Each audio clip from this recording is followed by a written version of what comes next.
Credibility లేని persons గురించి నేను మాట్లాడి నా టైం నేను వేస్ట్ చేసుకోను. I'm very sorry. నేను దానికి మీరు అనొచ్చు ఎందుకు సార్ మీరు అట్లా అంటున్నారు అని చెప్పేసి అని. Credibility contact is very important.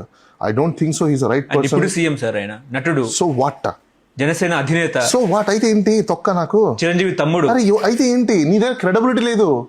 Credibility లేదు, నువ్వు ఎన్ని ఉంటే ఏం చేసుకోవడానికి. నేను మీకు చిన్న ఎగ్జాంపుల్ ఒకటి చూపిస్తాను ఆగండి. మన గవర్నమెంట్ ఫామ్ గారి ఫస్ట్ కేసు సుగాలి ప్రీతి 14 ఏళ్ల పెట్టని స్కూల్కి వెళ్తే 10 మంది నాశనం చేస్తే దాన్ని పట్టించుకోడు ఎవడు. జగన్మోహన్ కి బొక్క పడితే చిన్న గోకరాయి పడితే రాష్ట్రం అంతా ఊగిపోద్ది. జగన్ మనిషి బాధ మనకి తెలియదు. ఎస్సీ కింద తీసుకుని పరిగణించి మీరు వాళ్ళకి గవర్నమెంట్ ఇచ్చేటువంటి ఫెసిలిటీస్ కల్పించారు.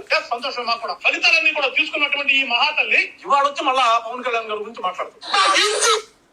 ఈయన క్రెడిబిలిటీ ఏముంది, ఇంకోటి చూపిస్తాను. ఎలా హ్యాండిల్ చేయాలో నాకు తెలియదు. నాకు ఫైనాన్స్ ఎలా హ్యాండిల్ చేయాలో నాకు తెలియదు. అది కాక ఏం చేస్తే ప్రాజెక్ట్ నాకు అర్థమయ్యే మామూలు భాషలో చెప్పండి. నాకు ఈ మెగావాట్లు గేగావాట్లు అర్థం కావడం కొంచెం ఇబ్బంది ఉంటుంది. మెగావాట్లు గేగావాట్లు కొంచెం అర్థం కావడం కొంచెం ఇబ్బంది ఉంటుంది. సినిమాలో కూర్చొని డాన్స్ చేసి సినిమాలో కూర్చొని డైలాగులు చెప్తే వాళ్ళకి అవగాహన ఉండదు అనుకుంటున్నారా మీరు? లేదంటే మైసన్ చెప్పవచ్చు.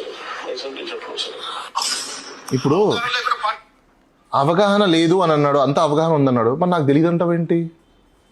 నీ దగ్గర కాంటాక్ట్ లేదు, క్రెడిబిలిటీ లేదు, ఆయన గురించి నేనే మాట్లాడతాను అలాంటి వ్యక్తి గురించి. ఇంకా he is only a actor, that's it. I won't see him as a deputy chief minister. See I have a great respect of that post. ఎందుకంటే నేను ఒక పొలిటికల్ సైన్స్ చేసిన వ్యక్తిని యూనివర్సిటీ ఆఫ్ మద్రాస్లో, అలానే ఎంఏ సోషల్ సైన్సెస్ చదివిన వ్యక్తిని, anthropology, psychology, social society, human beings గురించి చదివిన వ్యక్తిని. నేను ఆ వ్యక్తిని చూడగానే వాడి మైండ్ రీడ్ నేను చెప్పగలుగుతా. హీఈస్ వెరీ పక్కా కమర్షియల్ మ్యాన్.